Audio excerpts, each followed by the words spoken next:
Muy bien, pues esta es la segunda parte de nuestro estudio que comenzamos la semana pasada, cuyo título es ¿Quién es Jesús?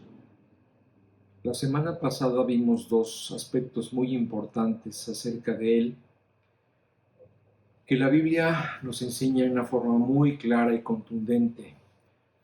Vimos que Jesús es hombre y que Él es Dios.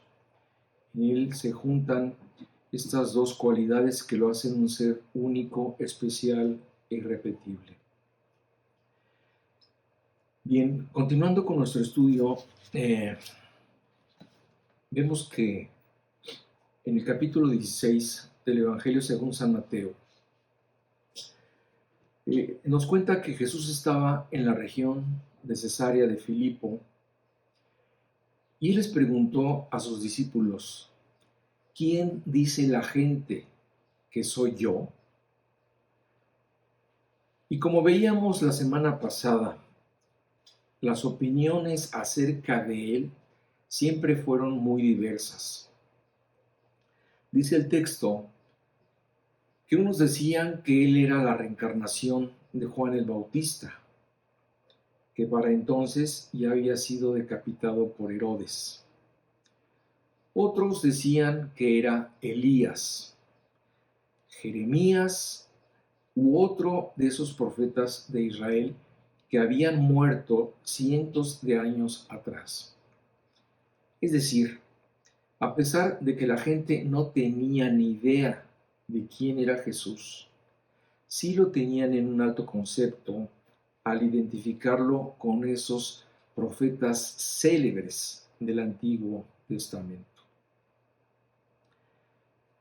Después de oír esto, Jesús le preguntó a sus discípulos, ¿y ustedes quién creen que soy?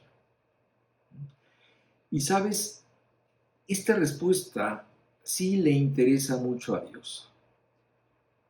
A Él no le importa lo que un mundo hostil e incrédulo pueda pensar de Él, pero sí le interesa qué opinas tú.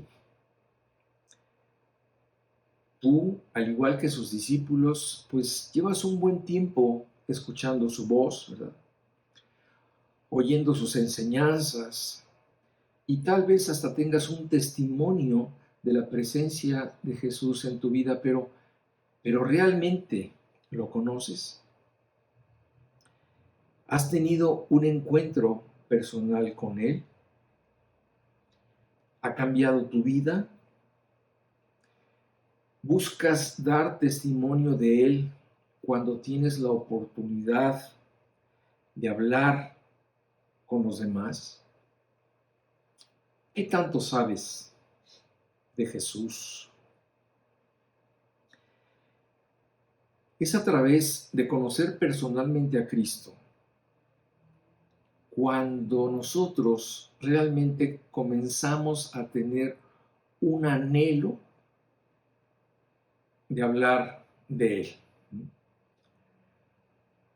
Pasa como aquel joven que ha conocido a una buena chica y que lo único que queremos los demás es que ya deje de hablar de ella. Pero él sigue y sigue hablando de lo que es, de lo que hace, la quiere, la admira y quiere que los demás la conozcamos también. Pero para que esto haya podido suceder, él tuvo que haberla conocido primero. Entonces, este es el primer paso. El segundo es que a través de escuchar la palabra de Dios, nosotros vamos a ir conociendo más a ese Dios. ¿Por qué? Porque la palabra de Dios, lo que Él ha escrito, lo que Él ha querido revelarnos a través de ella, nos refleja su carácter, nos comparte sus promesas y nos muestra su voluntad. Lo demás que se diga de Dios, que no procede de su palabra, que no procede de la Biblia es fantasía, es religión, es el producto de la imaginación enfermiza o tendenciosa de gente que no conoce realmente a Dios, solo vive de Él. Regresando a nuestro pasaje, dice que en ese momento, después de que Jesús les pregunta directamente a sus discípulos, bueno, ¿y ustedes quién creen que soy? En ese momento Pedro dio un paso adelante para decir con mucha firmeza y contestar la pregunta de Jesús.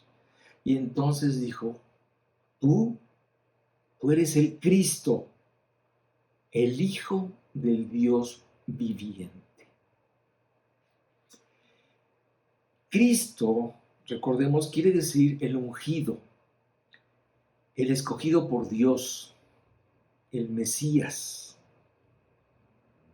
Decir también tú eres el Hijo del Dios viviente es lo mismo que si le hubiera dicho a Jesús, tú eres Dios. De tal forma que las palabras que Pedro declaró eran muy importantes, tenían un contenido muy profundo. Lo que él estaba diciendo era una gran verdad acerca de Jesucristo.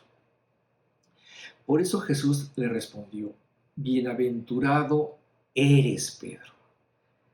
Y esta palabra, bienaventurado, quiere decir, Pedro, eres inmensamente dichoso, afortunado y feliz. ¿Por qué? Porque Pedro acababa de recibir una revelación directamente de Dios. No se la dijo ningún hombre, ni la aprendió en ninguna parte. Dios le reveló esta inmensa verdad respecto a Jesús, y Pedro la aceptó, la creyó y la compartió de todo corazón. Bienaventurado eres, Simón, hijo de Jonás, porque no te lo reveló carne ni sangre, sino mi Padre que está en los cielos. A partir de ese momento, ¿verdad? Jesús también le dijo, y yo también te digo que tú eres Pedro, y sobre esta roca edificaré mi iglesia, y las puertas del infierno no prevalecerán contra ella. Es decir, a partir de ese momento, Pedro entendió por qué Jesús le había cambiado el nombre de Simón a Cefás, que quiere decir piedra en arameo. Él entendió que Jesús le había quitado el nombre de Simón para encargarse de revelar ahora esta verdad que acababa de recibir directamente de Dios y que ahora era ciertísima para él. Y en el libro de los Hechos se nos narra cómo en Pentecostés Pedro empezó a abrir la puerta del reino de los cielos a judíos y en la casa de Cornelio a los gentiles. Por eso entendemos cuando Jesús le dijo a Pedro, y a ti te daré las llaves del reino de los cielos, en el sentido de que él sería el vínculo para compartir el evangelio a judíos y gentiles. Jesús le siguió diciendo, ¿verdad? Tú eres Pedro. Petros. Esto es lo que quiere decir Pedro, Petros en griego. Y esto significa, esto habla de una piedra suelta, de una piedra que se puede cargar con la mano. Y le dijo también, tú eres Pedro, y sobre esta roca edificaré mi iglesia. Roca quiere decir petra, una masa rocosa. Es decir, si nosotros pudiéramos leer este pasaje con todos estos elementos, ya parafraseándola, podríamos decir que Jesús le dijo qué afortunado eres tú, Pedro. Dios te ha revelado que yo soy Dios. Y yo te digo que tú eres una piedra que va a ayudar y a ser parte de mi iglesia que yo voy a construir sobre la roca, el fundamento y la verdad que es Jesucristo. Ahora, doy también por entendido que ustedes saben que la iglesia no es un edificio, ¿verdad? Sino el conjunto de personas o piedras vivas que lo componen. Más adelante, en una de las cartas que Pedro escribió, dijo: vosotros también, como piedras vivas, sean edificados como casa espiritual y sacerdocio santo. Fíjate cómo es el mismo Petros, cómo es el mismo Pedro, quien nos dice que nosotros, al igual que él, también somos esas piedras vivas con las que Cristo ha ido edificando su iglesia a partir de Pentecostés. Es decir, cuando Jesús permitió que viniera el Espíritu Santo a los creyentes, comenzó lo que se llama el período de la iglesia. Este momento es en el que estamos viviendo, donde la gente que cree en Cristo pasa a ser parte de su cuerpo, pasa a ser parte de su iglesia. Es decir, desde esos tiempos, ¿verdad? Desde el tiempo de los Hechos de los Apóstoles, se ha comenzado a construir la iglesia con todas estas piedras vivas que somos nosotros los que nos convertimos, y cuya edificación de la iglesia sabremos que ha terminado cuando, al estar completa, la iglesia sea llevada con Jesús, ¿verdad? En lo que la Biblia le llama el arrebatamiento o el traslado de la iglesia. Muy bien. Dice la Biblia en Colosenses 1:15 lo siguiente. Estamos hablando de quién es Jesús. Y dice aquí que Jesús es la imagen del Dios invisible, el primogénito de toda creación. Jesús es la imagen del Dios invisible. Esta palabra que aquí usa Pablo como imagen es el icón en griego, que quiere decir que Jesús es la representación y la manifestación del Dios invisible, del Dios eterno, ¿verdad? Él es la representación de alguien que nadie ha visto jamás, porque la Biblia también nos explica que Dios es espíritu, pero Dios se hace visible a los hombres en la persona de Cristo, como también más adelante lo explica Pablo en Colosenses 2:9, donde dice de Jesús: porque en él habita corporalmente toda la plenitud de la deidad. Es decir, toda la plenitud de la deidad habitó en el cuerpo de Cristo.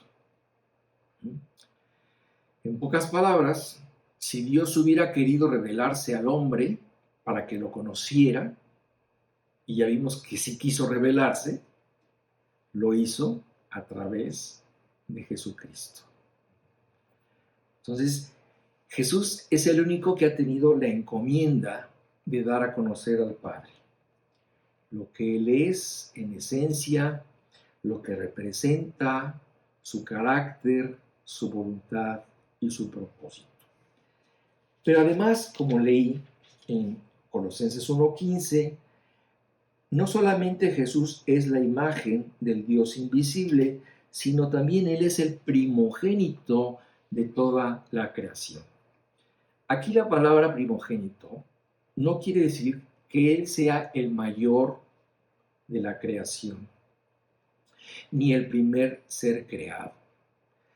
Entender esta palabra en su uso corriente implicaría dos cosas: que Jesús fue creado y, en segundo lugar, que debería de haber más como Él. No. Aquí la palabra primogénito, prototokos en griego, quiere decir que Él es el principal de la creación, la criatura suprema de la creación. Ya hemos visto que Jesús no comenzó a existir cuando nació en Belén. Esto lo vimos la semana pasada. Él ha existido siempre como el Hijo de Dios. Solamente se humanó, es decir, Él agregó a lo que Él ya era una humanidad. Se hizo hombre. La segunda persona de la Trinidad se encarnó, se hizo de carne y hueso. Por eso podemos entender cuando Isaías, el profeta Isaías, 700 años atrás, ¿verdad?, hablando del Mesías en Isaías 9:6, dijo: porque un niño nos es nacido, hijo nos es dado. Y eso fue exactamente lo que pasó con Jesús el Mesías. Nació como niño, porque tenía que ser humano, pero en su calidad de hijo solo nos fue dado porque ya existía. ¿Sí? ¿Entiendes esta profundidad? Hijo nos es nacido, sí, tuvo que nacer. Hijo nos es dado. No, el hijo ya existía, simplemente nos fue dado. En Juan 17, en el versículo 5, podemos leer cuando Jesús dijo: ahora pues, Padre, glorifícame tú al lado tuyo con aquella gloria que tuve contigo antes de que el mundo fuese. Repito, ahora pues, Padre, glorifícame tú al lado tuyo con aquella gloria que tuve contigo antes de que el mundo fuese. Es decir, ¿dónde estaba Jesús antes de venir al mundo? Con el Padre. ¿Desde cuándo? Desde antes de que no existiera nada. Entonces, Jesús es eterno, siempre ha existido. Se encarnó cuando nació como una persona, dado a luz por María después de 9 meses de gestación. Dice en Colosenses 1:17, reafirmando la verdad que acabo de explicar. Y dice: y Él, es decir, Jesús, es antes de todas las cosas, y todas las cosas por Él subsisten. Es decir, aquí se nos vuelve a reiterar esta verdad. Jesús es antes de todas las cosas. Él existía desde antes de que existieran todas las cosas, porque Él es Dios, que no tiene comienzo ni tampoco tiene fin. Y aparte de que Pablo nos reitere esta verdad, nos agrega una verdad más y dice: y todas las cosas por Él subsisten. Es decir, aquí Pablo no solo dice que Jesús ha existido desde siempre, sino que además Él es quien sostiene todo. Ya en el versículo 16 nos había dicho: porque en Él fueron creadas todas las cosas, las que hay en los cielos y las que hay en la tierra, las cosas que son visibles y las cosas que son visibles, los tronos, los dominios, los principados, sean potestades, todo fue creado por medio de Él y para Él. ¿Sí? Entonces, no solamente Jesús creó todo, sino que después de crear todo, Él se está encargando en estos momentos de que todo funcione. Dice en Hebreos 1:3 que Él, Jesús, sustenta todas las cosas con la palabra de su poder. Entonces, esta es una verdad que es impresionante, ¿verdad? ¿Por qué? Porque Jesús no solamente fue antes de todas las cosas, no fue creado, ¿verdad? Él es tan eterno como el Padre y como el Espíritu Santo. Los tres son iguales en atributos y en gloria. Los tres son eternos. Pero Jesús tiene la función de sostener todas las cosas. Este es el trabajo que Él está desempeñando actualmente.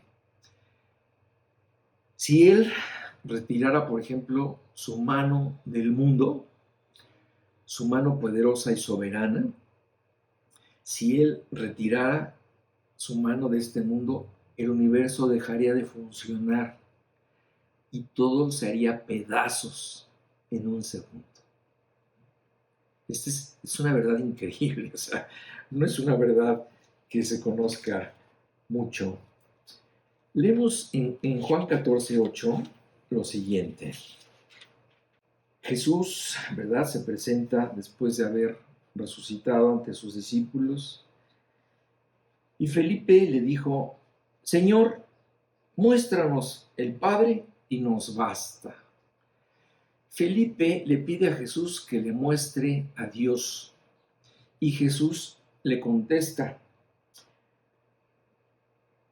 ¿tanto tiempo hace que estoy con vosotros y no me has conocido, Felipe? El que me ha visto a mí, ha visto al Padre. ¿Cómo pues dices tú, muéstranos el Padre? Si me conocieseis, también a mi Padre conoceríais, y desde ahora le conocéis y le habéis visto. Es decir, esta verdad que les acabo de explicar, se le está explicando Jesús a Felipe. Jesús le está diciendo a Felipe: mira, yo soy la expresión visible de lo invisible. Porque Dios es espíritu, no se le puede ver. Y yo, dice Jesús, soy la manifestación encarnada, la manifestación humana de la divinidad. Quien ha visto a Jesús, ha visto al Padre.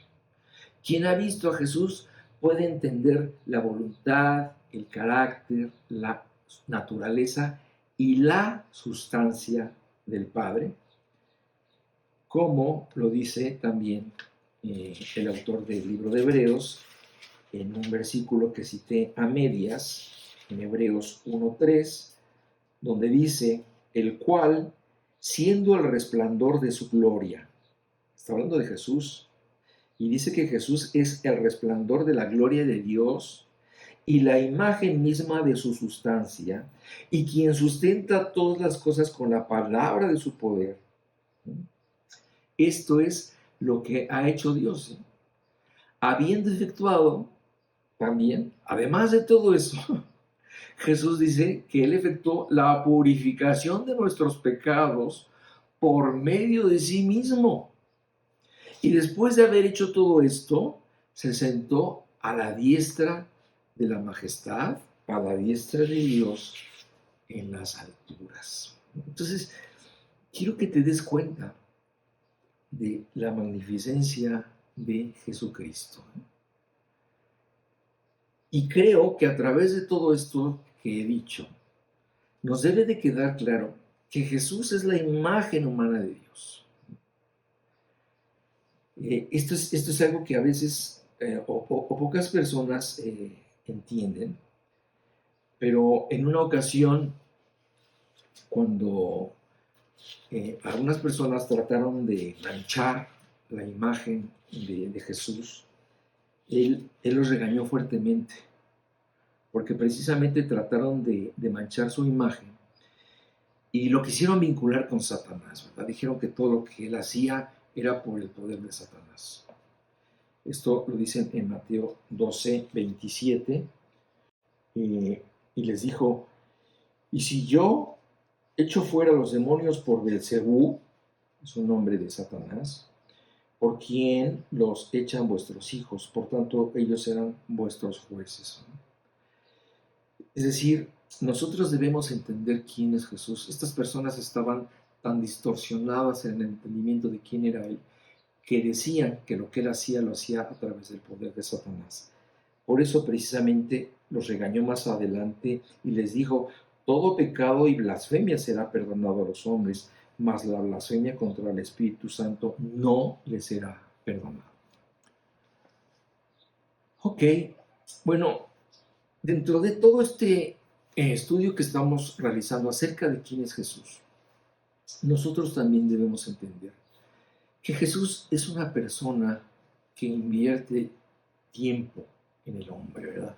No solamente Jesús es creador, no solamente Jesús es el sustentador de la creación, no solamente Jesús es el redentor de la humanidad, sino que Jesús realmente invierte tiempo en nosotros.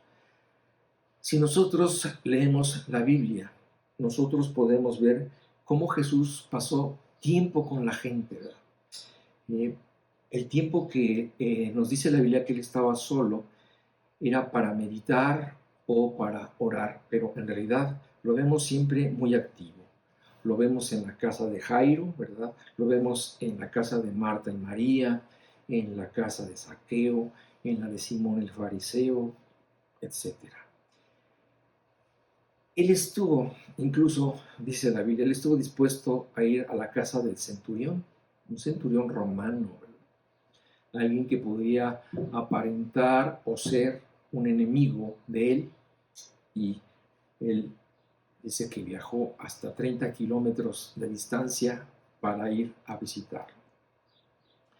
Entonces vemos a este Jesús en contacto con la gente, compartiendo con los niños, compartiendo con un noble, con un rico, con un pobre, etc. Él incluso, ¿verdad?, tuvo la paciencia de escuchar la historia de una mujer que tenía muchos años enferma, de flujo de sangre. Tuvo tiempo para acercarse al despreciado de la sociedad, que era el leproso, al paralítico, al ciego, al rico gobernante. ¿Y qué quiere enseñarnos Dios con todo esto, con todos estos ejemplos que están narrados en los evangelios? Pues nos quiere dar a entender que Él también tiene tiempo para ti. Esta costumbre de darse a los demás, ¿verdad?, la tuvo desde muy pequeño. No sé si recuerdan ese día cuando Jesús se quedó en Belén y María, su madre, fue a buscarlo, y cuando lo encontró le dijo: ¿por qué me buscas, María? ¿Por qué me buscas, mamá? ¿No sabías que en los negocios de mi padre me es necesario estar? Jesús tenía que atender, aparte de todo, también los negocios de su padre. Él tenía que cumplir con la misión que Dios le había encomendado. Tenía que hablar de Dios a quien lo quisiera escuchar. Y en eso prácticamente invirtió toda su vida. Nosotros a veces estamos muy ocupados, ¿verdad? Y con tan poco tiempo, ¿verdad?, que realmente a las cosas de Dios le invertimos poco tiempo, ¿verdad? Y es aquí cuando cada uno debe de contestarse a la pregunta: bueno, ¿en qué estás gastando tu tiempo? ¿En qué negocios estás? ¿O cuál es el mayor interés en tu vida? Y fíjate que hay una cosa que nosotros debemos entender como creyentes. A veces no nos mueve tanto o no nos molesta tanto el hecho de saber que no estamos invirtiendo tiempo en las cosas de Dios. Pero en realidad, ¿sabes qué estás haciendo al no atender los negocios de tu padre? Pues definitivamente lo estás defraudando. Porque Él te da sustento, Él te da trabajo, te alimenta, te cuida. Y todo lo demás, ¿para qué? Para que de alguna forma le retribuyas lo que Él está haciendo por ti. Pero a veces nos gana el egoísmo, ¿verdad? A veces nos gusta mucho recibir, pero nos cuesta mucho dar. Somos como esos hijos mal agradecidos que ni siquiera tienen tiempo para sus padres. Es un hecho, y debes entender esta gran verdad, que Dios está disponible para ti. Y tú deberías responderte como creyente, como hijo de Dios, si tú estás disponible para Él. El apóstol Pablo te invita a que aproveches tu tiempo en estos versículos de Efesios 5, del 15 al 17. Mirad pues con diligencia cómo andéis, no como necios, sino como sabios, aprovechando bien el tiempo porque los días son malos. Por tanto, no seáis insensatos, sino entendidos de cuál sea la voluntad del Señor.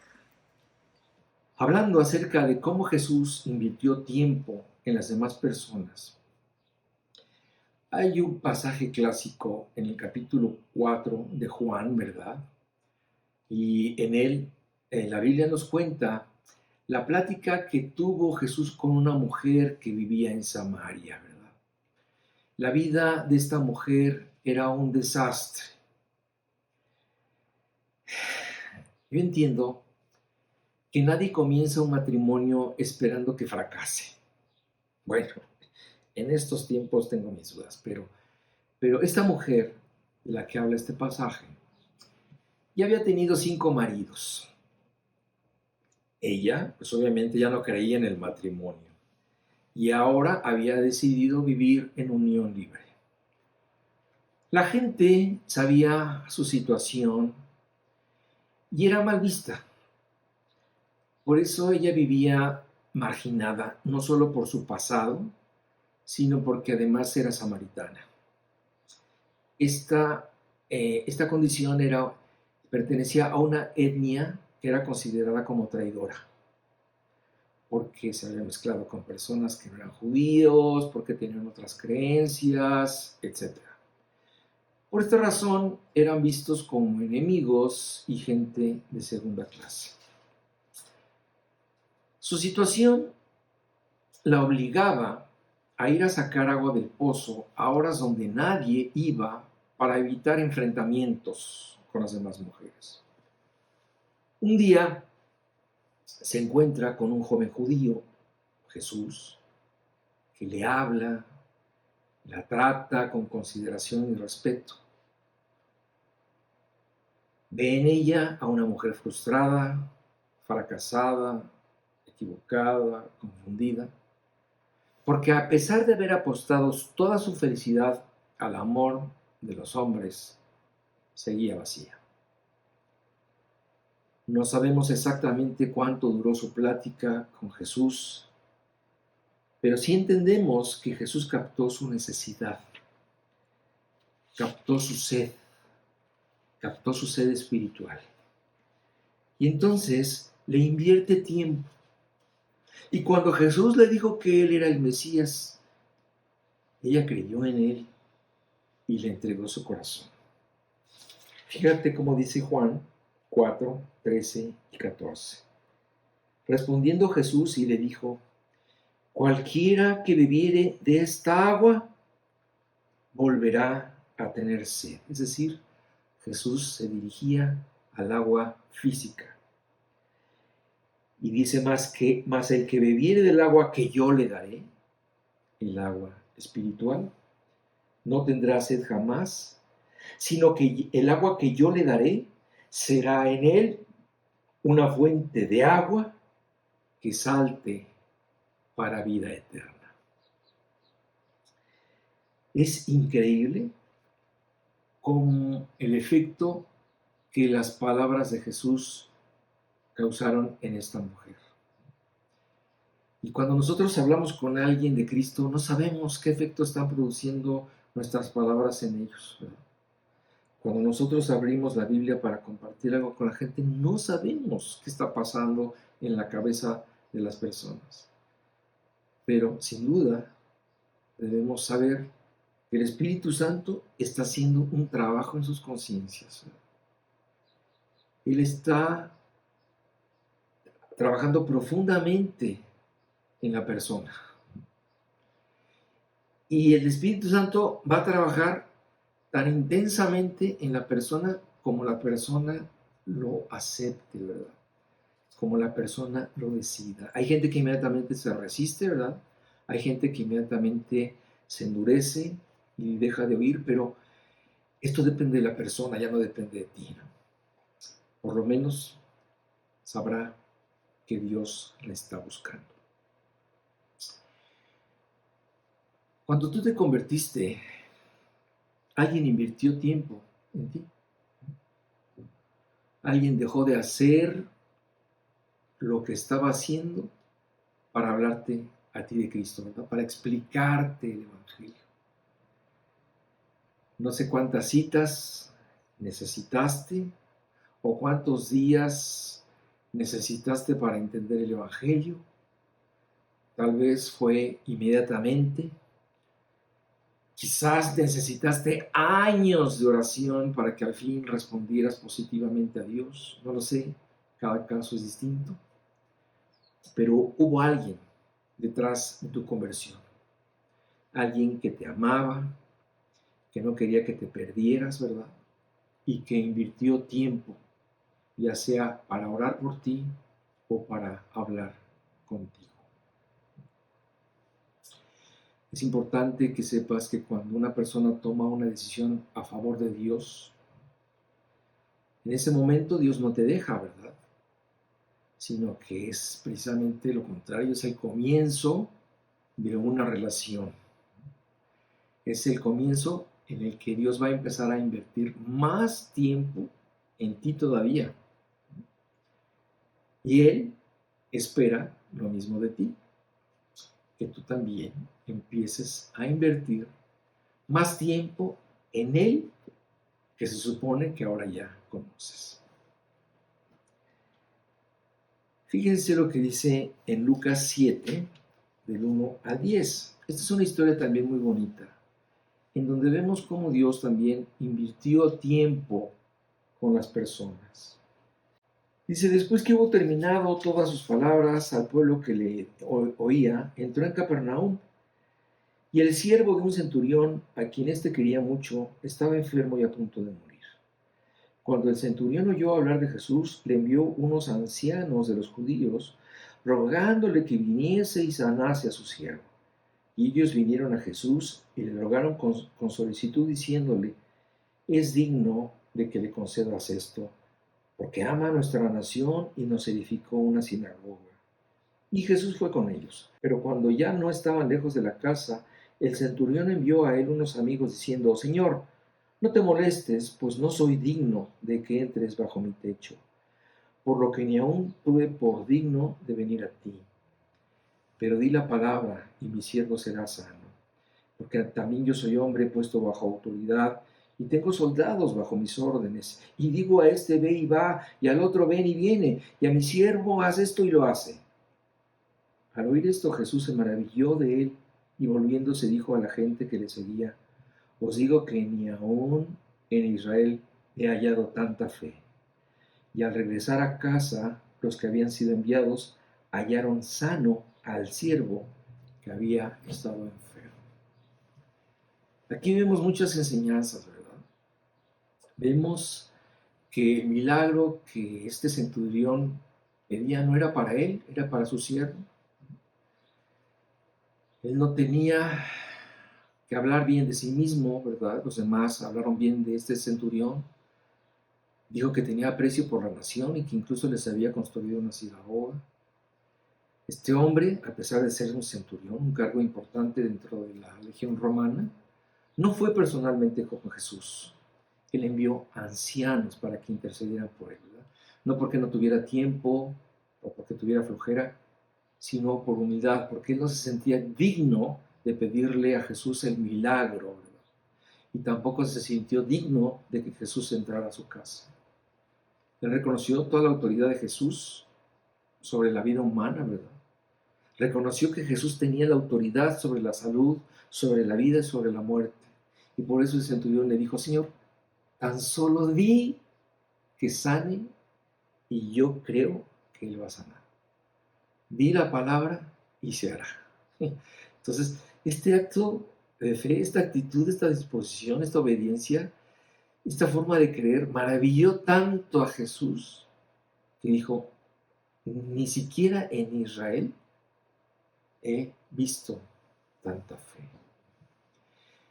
Y esta actitud de esta persona quedó plasmada en este Evangelio, precisamente para que nosotros aprendiéramos de ella y aprendiéramos que esta es la actitud que quiere Dios de nosotros.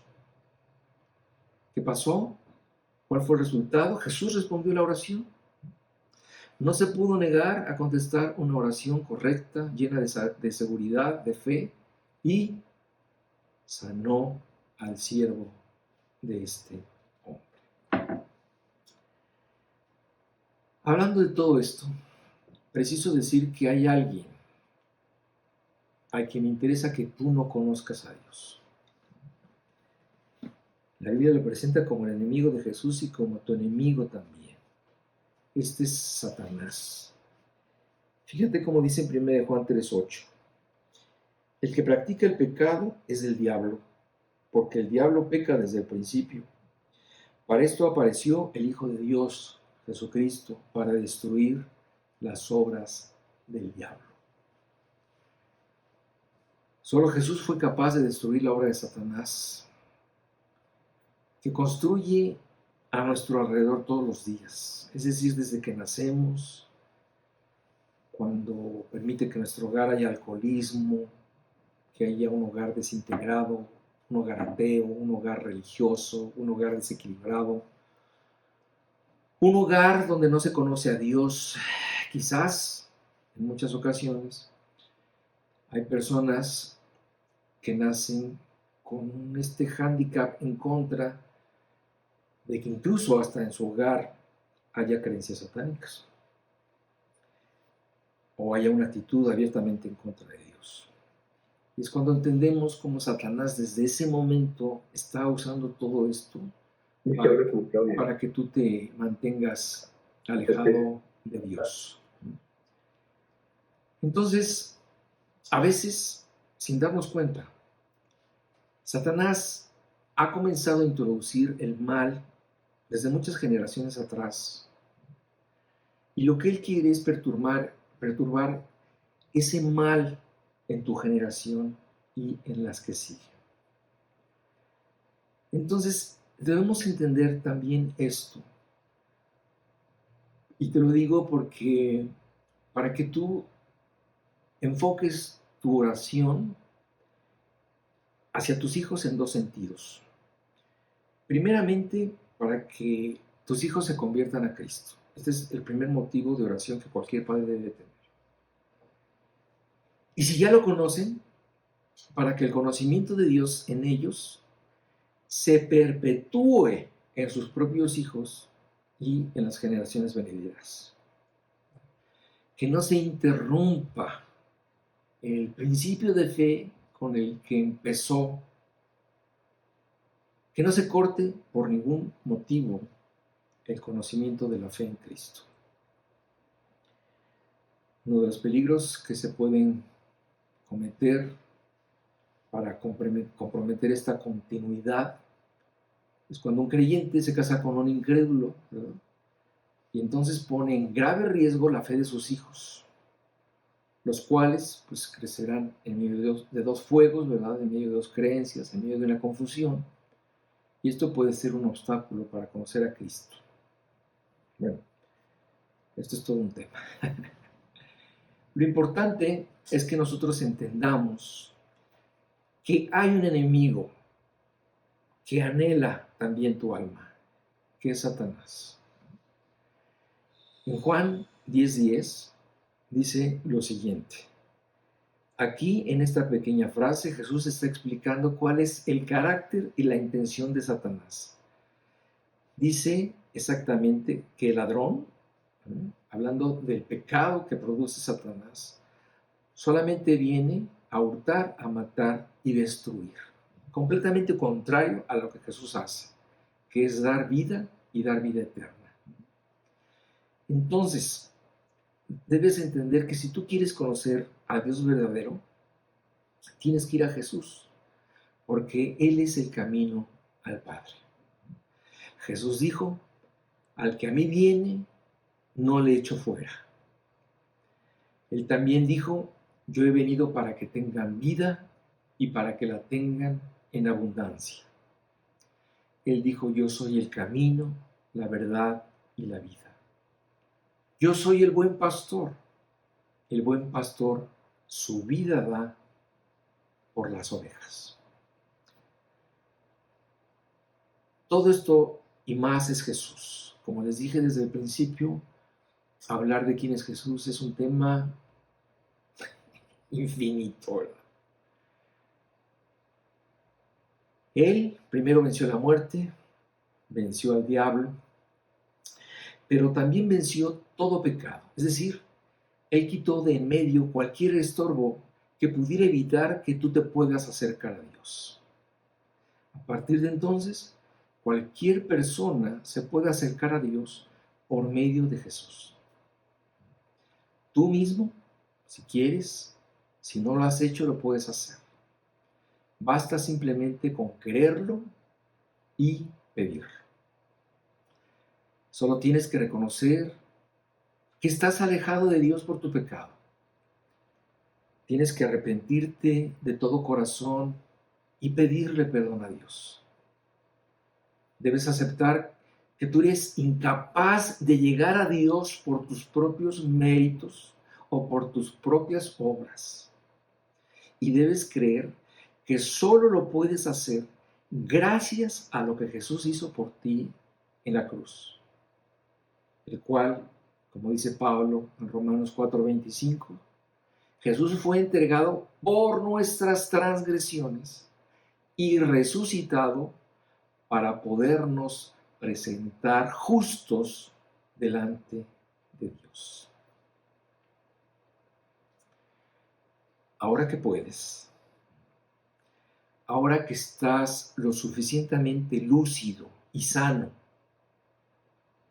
es el momento para que tú busques a Dios, para que tú busques su rostro. Ve a su presencia, arrodíllate ante Él, pídele que te perdone, cree en Él y ábrele tu corazón. ¿Cuándo? Hoy.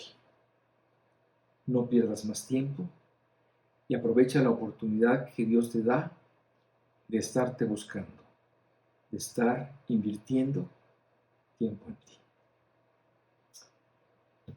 Hermanos, que Dios los bendiga. Maranata.